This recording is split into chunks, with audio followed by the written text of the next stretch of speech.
Okay, let's get started. Hello, everybody. Thank you for coming for our session. My name is Juan Balmori. I'm a program manager in the Office Extensibility team, and I'm focused mostly on extensibility for Outlook add-ins. It's great to be here with you today in Orlando to share the latest our team has been working on. So there are 4 things that I really want you guys to get out of this session. So number 1 is I want to share with you that today there's a great momentum to create add-ins for Outlook. Second, I wanted to get inspired. So during the session, I'm going to be showing you a bunch of different types of scenarios that you can create in Outlook with add-ins, and as well as the new features that are coming, so that you can, think about, your business and how you can integrate those experiences with Outlook. Third, Anil, who is a PM in our team as well, is going to be sharing what's coming. So you will see some of the features that our team is currently working on. Here, the biggest thing is to know that what's coming, our commitment to keep innovating on the platform, and also how can you help us make a better product. And finally, I want to share with you some resources about how you can become an expert doing Outlook add-ins, as well as how can you communicate with our team, to get your feedback. So let's get started. So there is an incredible momentum going on in general in Office 365. As we announced recently, there is over 200 million active users of Office 365 in the enterprise. And of course, within those users, there's a huge number of Outlook users. The other statistic that is really interesting is that Outlook users are super committed to Outlook. They spend most of their day actually in Outlook trying to get things done. In fact, myself, when I am working back at Microsoft, I really have always Outlook opened, to reply to emails. It's basically where you get things done. And many of our customers have identified that opportunity. They realize and they recognize that Outlook is at the center of getting things done. And they want to take advantage of that opportunity to bring their business processes within Outlook, because we have seen that there is an incredible, productivity increment when you show, the business process right there when you read and write your emails. So what I want to share with you is some of the most common or the most popular and successful scenarios that these guys has been implementing. And in fact, today, we also have Braden from Salesforce.com that is going to share, how they take advantage of this. All right, so let's start with a few successful scenarios and patterns. So this is the list of things that we've seen, as very successful types of add-ins. Number 1, it's what I call bidirectional content providers. And think about this, that you want to show more context, not only coming, information that is associated with your current email. Like, for example, you can get who sent you this email and, show data from a CRM, in this case, Salesforce.com, and add some context to your reading experience. But also, I call it bidirectional because you also want to send information from the email into your backend system. So just basically coming back and forth between those backends. This is a super common and successful pattern in our store. The second one is about security. We have a lot of partners that are concerned about spamming and phishing detectors and stuff like that. And although Outlook is making a lot of investments here, that last mile of, for example, teaching users how to identify that an email is unsafe is something that we don't yet do in the product. And we have many partners doing this. The third one is around classification.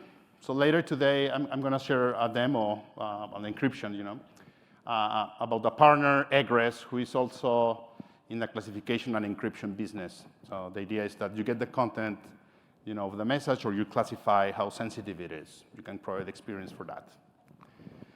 And then another scenario that I like a lot is what I call the experience booster. And in this case, it's adding extensions to a calendar item There are partners that, for example, are including, when you do your meeting, there's going to be some catering options as part of that meeting. And also, for example, our own IT department at Microsoft created an Outlook add-in that is designed to, when we get visitors to our campus, we send them an email. On their task pane, they identify, there are some external customers here. And they provide, things like sending them the address, providing them with a QR code before they come to the campus so they can check in and find whoever they're going to meet with immediately. And finally, as you will see later in the presentation, we have also a bunch of online meeting providers that are taking advantage of our platform. And this is super easy to use. It's very simple to create an Outlook add-in. By the way, how many Outlook add-in developers do we have in the room today? A quick show of hands. OK, not many, but hopefully you will get excited for what you're going to see here. So creating an Outlook add-in is really simple. An Outlook add-in is basically a web application that is running inside of Office. And you also have a manifest, which is an XML file that it basically describes how your add-in is going to behave within Office applications. You can do this in Excel, Word, PowerPoint. And this is the way to do add-ins that are going to work in Office 365, because they are designed to be working across multiple platforms, Windows, Mac, online, and iOS and Android as well. So once you're done developing your add-in, basically it's a web application development, what you can do is you need to deploy it and make it available to your customers. So we have two ways of deploying add-ins. The first one is you want to make it available to the general public. In that case, you go to the App Store. Basically, it's a store where you can publish your add-in. Or if you have a kind of a homegrown or your own enterprise private developments, you can use Office 365. And then there are ways that you can actually deploy an add-in to specific groups or users within your organization. The manifest is a critical, especially in Outlook. You will see that you're in Excel, Word, or PowerPoint. The manifest is basically something that you probably just touch once and never use it again. In the case of Outlook, it's super important, because here is where you describe in what parts of the Outlook experience your add-in is going to show up. So it can be either on an email or on a calendar items. And then you can actually decide if you want to show it while the user is composing an email or when he's reading emails, and the same for calendar. And when you are the organizer, you provide certain experiences, and when you are the recipient, you can provide other experiences. That is the most popular type of add-in we have today, the one that has add-in commands that end up in the ribbon so that users can actually insert them into their reading or composing or reading experiences. We also have another type of add-in that we call contextual add-ins. Those ones are basically, they can identify entities on an email, like, for example, an address, or phone numbers, or URLs, or regular expressions. And if they find it, they basically provide kind of a contextual experience. In this case, you can see on the image below that I wrote an address, and then the add-in is basically the map showing it. OK? So let's finish this boring story and show some demos here. So what I want to show you is really how easy it is to create an Office add-in. And again, since this is web development, you can choose whatever web project you use currently. In this case, I'm going to suggest to use Joe Office. So Joe Office is a Jaume generator tool that enables you to create a starting project for creating your add-ins. It's very simple to install. You just need Node.js. That you need to install the Jaume generator for Office, and then you run it. When you run it, you're going to see this screen. And as you can see here, I can create many different types of projects, including task pane projects. So you select task pane here, and then you can select the language you want to use, either TypeScript or JavaScript in this case. Let me select JavaScript here. And then you want to name your add-in. So basically, I'm going to name it Ignite. You need to have a demo so that it shows up in the ribbon and stuff like that. OK? And then finally, what is your target Office application? It can be Excel, Word, Outlook. In this case, obviously, it's Outlook. No? So this is going to start generating your project. This is, again, a scaffolding tool. And in the interest of time, you're going to end up with a project that looks like this. it actually has all the pieces you need to create an add-in. The most important one being the manifest, as I shared previously. And as you can see here, there's definitions of, for example, here, if you want your add-in to have an extension when user is reading an email, we call it a message read command surface. This is where you define how your add-in is going to behave. Okay? So that is one part, the manifest. The other part is the web application itself. So as you can see here, if I go to the source folder, I have the tasping folder, and inside of it, I have a tasping HTML file. This is the HTML of your application. And the HTML file includes, as you can see, this is just very simple HTML, and the tasping.js, which is where you're actually going to store the code. You're going to write the code. We have a JavaScript library that it's called Office.js that you can use to access the functionality in Outlook. Okay? So, and then basically, out of the box, if you sideload your add-in, so there is a menu here in the Outlook ribbon, as you can see right here.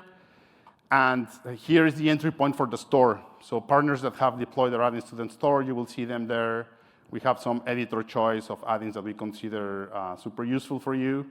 And then you have a tab here that shows your add-ins. And within this tab, if you scroll down, you will see that you have custom add-ins. So here you can actually sideload the manifest.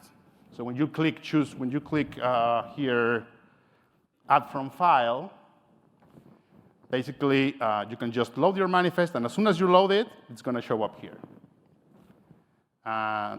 In this case, this manifest has two ribbon buttons, one to show the task pane, the other one is to show a UI-less action.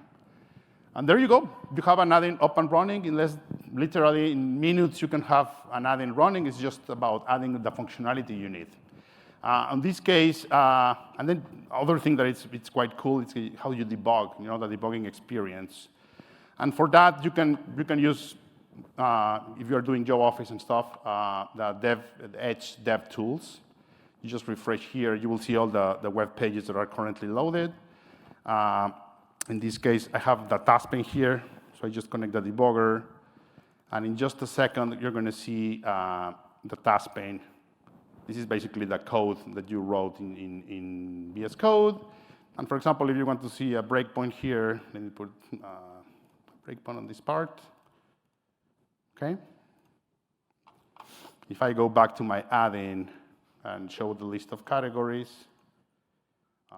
you go back here, you will see that, boom, we have an entry point here, and then you can start debugging, having fun, and very quickly get started debugging, creating a new project. So as you can see, it's a very simple experience.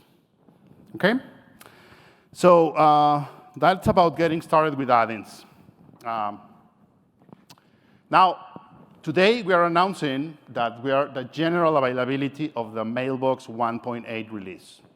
So this is the new APIs that you can use in Office.js. Remember that this platform, we really shipped it back in 2013. And over the years, it's become very mature. And with your help, we've been able to expose more and more functionalities on that API. Okay? So the main features that are available today are these ones: block consent, delegate. We're going to go through them with demos, because the only thing that I want to tell you is that those are the builds for Windows that are supported. This is basically the build that was released a few days ago. Mac, 1631, basically is the October update of the Mac. So if you go to your Macs and update, you will find this build, and you will be ready to use it. And during the month of November, it's going to be available also in Word Online. So basically, you can play with this today. Now, I'm going to talk about two features here. For this, I'm going to switch back to, I want to talk about the block consent feature. And for that, I want to showcase an add-in from a partner, Egress, which is in the UK. They're specialists in the security and classification of add-ins, of documents and emails. And they created an extension that is using block consent. So the idea here is that you can create a new email. And think about this. Imagine that you want to prevent users to send an email until certain condition is met. Like for example, I want users to classify the document that they are sending before they send the email. For example, if it is confidential or super secure information, So there are many customers that actually really don't want users to send emails without proper classification. So basically what they created this add-in, and just the idea here is I'm going to send an email here to this account, in this case to myself, so you can see the reading experience. And then I'm going to add some confidential content, like for example, hey, here is our plan to win. And then please don't share this info. And then just to, this is the plan, some random text there. With this adding, what you can do is that you can encrypt the content of the message. So you can actually send it without encryption. In that case, nothing is going to happen. But if you want, you can choose to encrypt the content. And what this is going to happen when I click on send is the block consent feature was implemented as an event. We're going to trigger an event. Hey, the user is trying to send this email. And then what they're doing with that event is that they are encrypting the content and the attachments that are included in this email. They are encrypting them, and then they are sending the email to the recipient. So when I click on send, check this out here, you will see that there's there's a notification bar on the top. We are retrieving the content, sending it to the server, boom, the message went. And in a few seconds, I'm going to receive that message here. And as you can see, I cannot see the original content because it's encrypted. So I need an action to decrypt the content. And if I go to egress, click right here, you will see that they will basically decrypt the email and show the message they intend to receive. So it's a super secure way of sending emails. So this is a good example of what you can do with block consent. And what I want to show you is that actually block consent is a very simple feature to implement. If I go back to my code right here, the only thing that you need to do is that in the manifest, you need to add an event. You need to declare your event. So in this case, I'm saying, oh, this add-in, look at this line number 215. This add-in supports the send event. So when that happens, call the function block consent. So this is just a function within your JavaScript that it's in the commands. You go to commands and commands.js, you will see that effectively there's a method that it's called block consent. And in this very kind of silly example, what I'm doing is I am getting the subject of this message, and if the subject equals don't send, then I will cancel. So then you can use these commands, allow event, false or true, to send or not send the email. Okay? So it's a super requested feature. It's ready for you. It's shipped. And now the only thing that I recommend you to do is that this is a very aggressive block, right? So if you need to make sure that your add-in has adequate disponibility. Otherwise, you will not be able to send an email. And that's why we have some restrictions, to submit these add-ins to the store. Okay? So that's the first scenario that I want to share with you, block consent. The second one, it's around delegate folders. So let me go here in Outlook. For some reason, I'm not getting the click events. Come on, Outlook.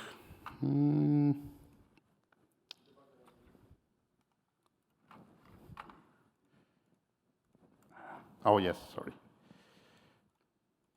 I have for some reason, Outlook is not responding, so I'm gonna. Oh, yes. The debugger. Sorry, guys. I never finished breakpointing here. I'm just going to close the debugger. We're back in business here. Oh, sorry. Delegates. So I'm going to log in as the delegate. Let me explain what's a delegate.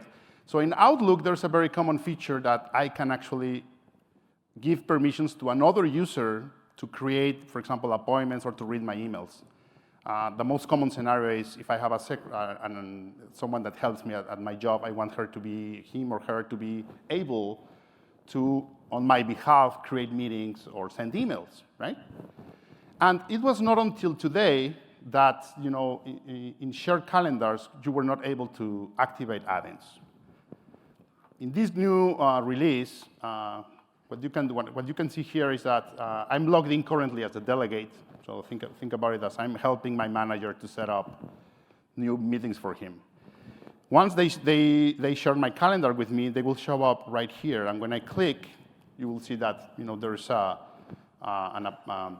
I can see, in this case, my manager's calendar, and I can create new appointments on it. Like, for example, I'm going to create a new appointment at 2 p.m. today. Okay? And then what you can see here is another add-in of another partner that we are working very closely with, who is BlueJeans.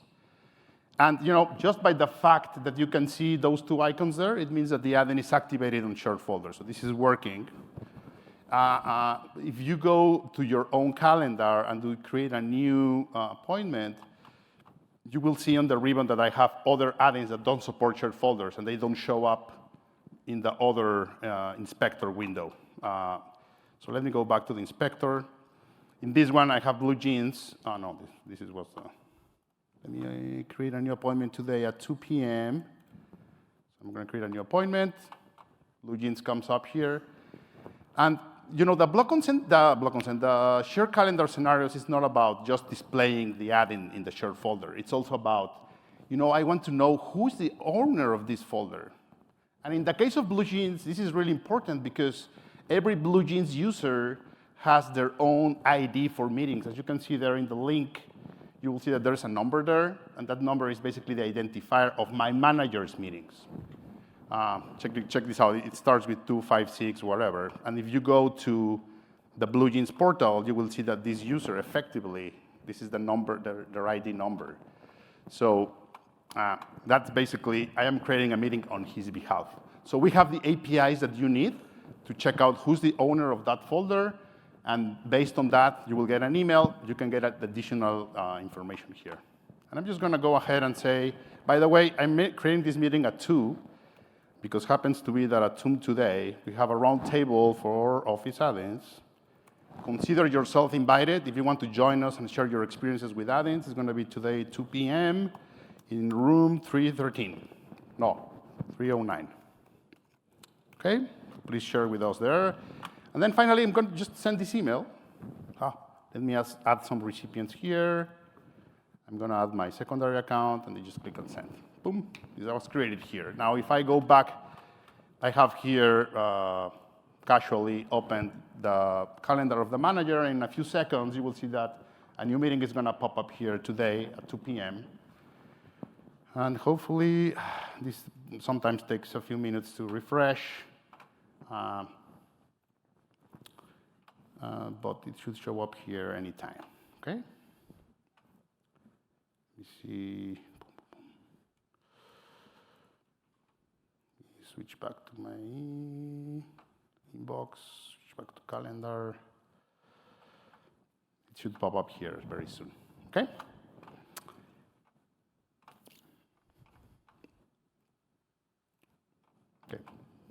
For whatever reason, I will show it later, but it's going to show up in the manager's calendar eventually.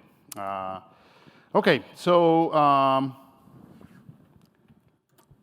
those are kind of the two most demanded scenarios that we were asked to support in our API. Thanks to your feedback, we were able to make it. The other two scenarios that I will let Braden in a few seconds share with you some of the other features that we have. But there are two other very important APIs that we are enabling in 1.8. One of them is the Internet Headers API. So the Internet Headers API allows you as a developer to add properties into the message header. Until today, we had an issue in Outlook add-ins that you cannot save certain properties and to be persisted across while the message travels across mailboxes. You can save them at the item level or at the mailbox level, but they don't travel with the message. And the second thing is that you are not able to get the MIME headers entirely. So with this API, what we are enabling is that you can do it, but you need to call the graph, and you need to call web services. And sometimes, as you will see with Braden's presentation, those services are not available for you because they are not exposed publicly. So with this API, in the JavaScript layer, you're going to be able to get the entire MIME header as well as storing more information on them. And hence location. So locations until before today, it was really a string that you were adding in a meeting location. Just by adding a string, you were not reserving actually a room, So it was tough to keep in sync, the locations that you were adding and actually reserving the rooms. With this new API, every time you add a location, and it's a room, and that room is a resource in your organization, that is going to be added not only as a location, but also in the tool line, and hence, your admin is going to your meetings is going to be, the resources are going to be reserved as well. And I just want to show you that effectively the meeting was created just a few seconds later, but we have it there, okay? Okay, so now,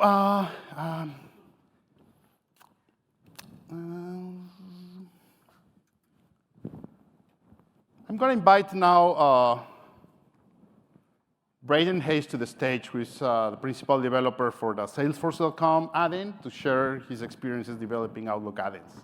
Thank you. Thanks. Come in. Thank you for the invitation up here, Juan. It's been great to be working on this. Yeah, thank you. Yeah. So yeah, my name's Braden Hayes. I work at Salesforce as a software engineer, and a number of years ago, we started our Outlook integration with a web add-in. Yeah, before I jump into it, I just wanted to call out what you're seeing today is forward-looking, and it's not necessarily what's in production today. So any buying decisions you need to make, please make them on what's available today rather than what you see here. This is just kind of a standard Salesforce slide that we show at all of our forward-looking presentations. So a number of years ago, we started building an Outlook integration using the web add-in platform, and we found it to be very, very easy to deploy for our IT admins, and it's been a great experience so far. And one of the big selling points of Salesforce is that we're software as a service. So the same way that we ship 3 releases of Salesforce every year, we ship 3 releases of our web add-in as well. We've been able to really take advantage of that, and anytime there's any little bug fixes or patches that we need to do, we're able to ship those. Additionally, we used to have a com add-in, but that com add-in was only available on Windows. So an IT admin would have to take an MSI and download it to a Windows computer on every user, install it, install updates as well. With this web add-in, we're able to deploy it on Windows, Mac, and OA, and we really love that we're able to have write once, run everywhere add-in. One other thing, too, that we really love about this is that we're able to, because it's a web page, we're able to build our entire Lightning experience inside of there. So Salesforce allows customers to write Lightning web components, and those web components can be embedded inside of our web add-in here, and they can be embedded in any part of Salesforce. So we're building on this ecosystem that all of our Salesforce customers love and utilize. But so some of the problems that our customers have run into, though, is that a lot of the functionality we expose in this requires an Exchange web service call. So to make a web service call, we'd have to make a call from our Salesforce app servers out to the customer's Exchange server. But to do that, though, that you usually have to expose it publicly or have your IT department configure a secure channel depending on your IT configuration. So we've been working with Microsoft on 1.8 APIs, and we feel like it's a great answer for us to remove that dependency and alleviate the IT deployment issues that we've seen. So we'll look at a demo now of what I built here. Just give me a second here. So you'll see in our web add-in that in my email inbox here, I'm looking at an email coming from Heather.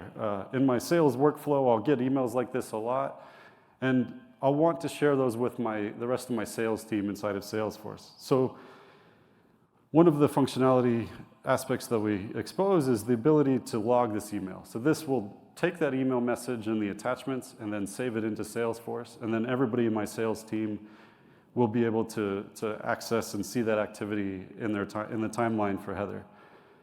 So in my demo here, we're going to actually log this, and I'll say, hey, let's log it to Heather's contact. We'll log it to the Burlington account, which is her company. And in this, I'll include the price sheet that she sent me over. And when I hit save, right now, what we used to do is we would make a call out to Exchange from Salesforce web servers to their Exchange server.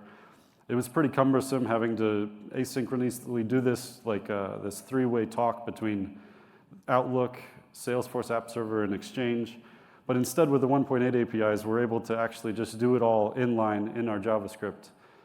Customers don't have to configure Exchange and publicly expose it. It'll really alleviate the adoption for our add-in here for this scenario.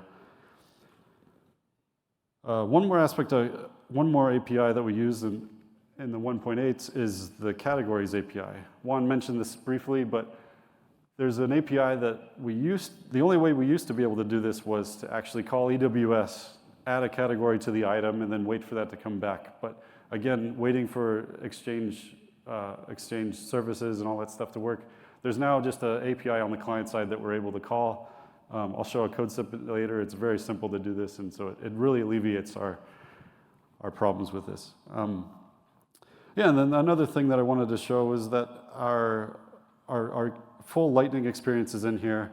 We've got customer configured data. It's a full web app running all of their own components, and so these are the components that they've exposed. And I'll switch back here. Oops, wrong one. Great. So again, to summarize, we previously had to do all of our calls through Exchange and through an IT configured endpoint. Now we're able to do all of this through 1.8 APIs, and it's going to really broaden our customer base that we can approach. And let's see. So with that, we've got attachments. We were previously, the only way to do that previously was with Exchange Web Services call. Now we're able to do that client side. Internet message headers, Juan also mentioned this. We send a lot of emails from Salesforce, and with this, we're able to pull in the metadata that we attach with that message and show relevant content that's within Salesforce. So kind of completing that loop. Categories, I mentioned that. And then we're also looking forward to using the new delegate access that Juan previewed. It's a really, really promising scenario that our customers have been dying to get in their hands. And the code that I mentioned, it's very simple here. I actually pulled this from our prototype that we've been working on. You'll notice in attachments there, we're using promises, but we just wrote a quick little shim to make it into promises. The actual API has a callback, but we go and download attachments in parallel. It makes it really fast to do really simple scenarios. Same with the categories. It's extremely simple to do that. So yeah, I hope you like what you saw with the Salesforce added. We hope to get this in more customers' hands that use Salesforce. With this, you can log all of your emails and appointments that you find important. You can get access to all of your workflow that you use every day in Salesforce alongside your email. And as well, you can get access to all of your Einstein alerts and activity and insights inside of here. So news articles that occur that relevant to the email that you're looking at, and the customer you're viewing, you can see all of that. And I encourage you to go try our add-in if you're a Salesforce user. There's a shortcut there, or you can just search for Salesforce in the Office store. Thank you. Thanks.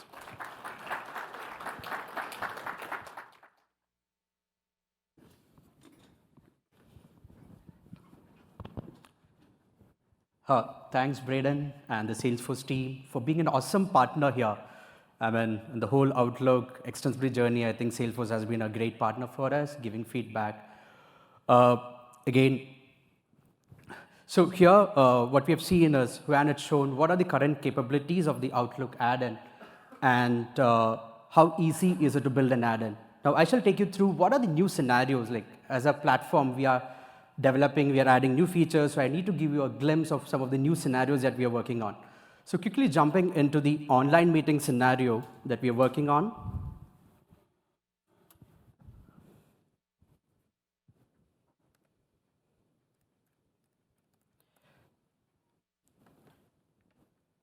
So if you've used Outlook to create a online meeting, so when I say online meeting, it is a Blue Jeans meeting or a Zoom meeting, then you'd have seen how bad or how painful the experience is, because you have to open up a Zoom add-in or Zoom app, create a meeting there, copy the meeting link, and then paste it onto the Outlook to send it.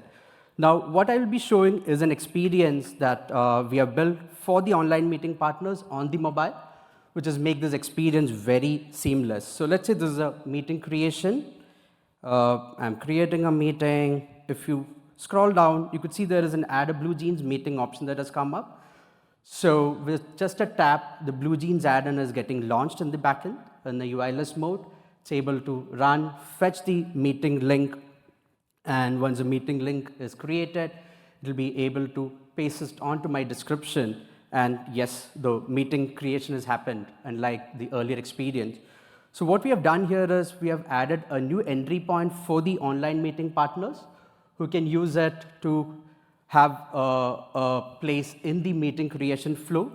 And if I, let's say, send it, you see the meeting has come up. So we have also done is create a great join experience for the user. So if you see there's a Blue Jeans option with the join button here, we have worked with the Cortana team to pass the message, the email body, detect if there's an online meeting. If there's an online meeting, you have a join experience, and with the tap of the have a Blue Jeans add-in, so the Blue Jeans add-in is loading, and they can join the meeting.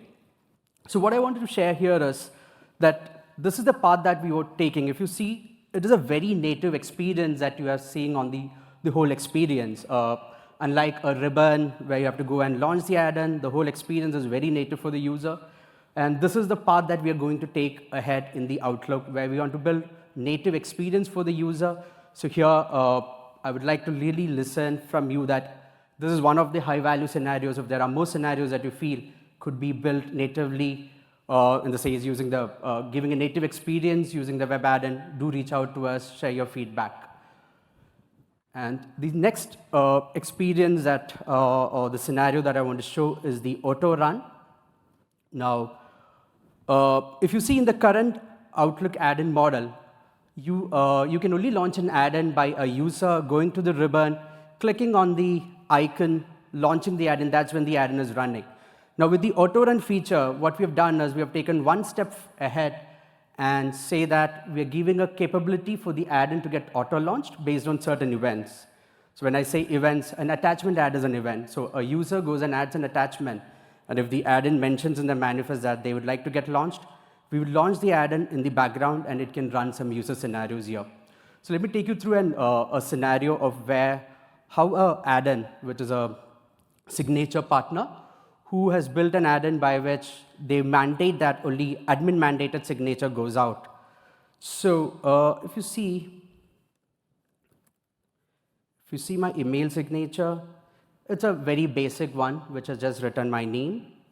But if I launch a new compose, you see that signature has got modified into a much more a consistent signature, which the admin has set it for you. And how it happened is because the signature add-in has mentioned in the manifest that I would like to get run when there is a new compose event.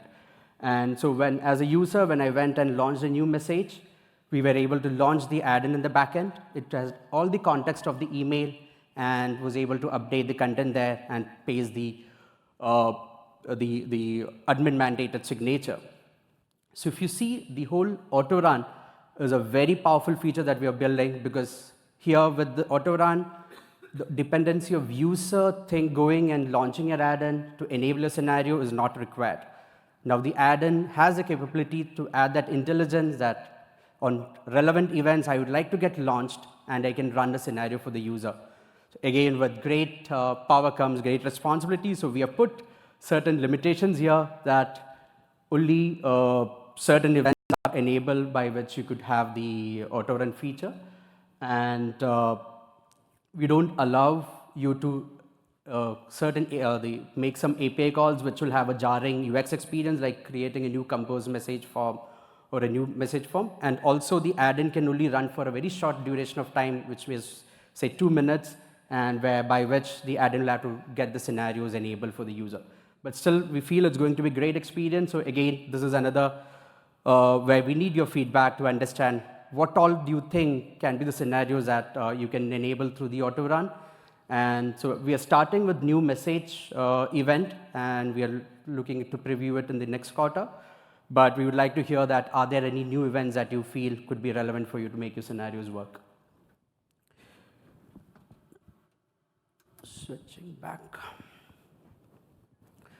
So these were some of the new scenarios that we are enabling, but there are also certain other important announcements which has already been previewed as part of the Ignite, just touching upon because they're relevant for Outlook. So we have the SPX powered, the SharePoint framework powered add-ins coming up in Outlook, which means you don't have to think about where to host the add-in. You can use the SharePoint hosting capabilities, and you can have an add-in that work across the Office, the SharePoint, and Teams.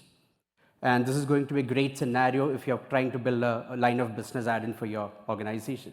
And the second important announcement is single sign-on API, which we're going to GA in Outlook as well, which means a whole Outlook login, the add-in login experience can be made seamless for the user, and also add-in can get the Graph API token, using which you can talk to the graph and get more information or more user data, be the data that is available in OneDrive or SharePoint for the user.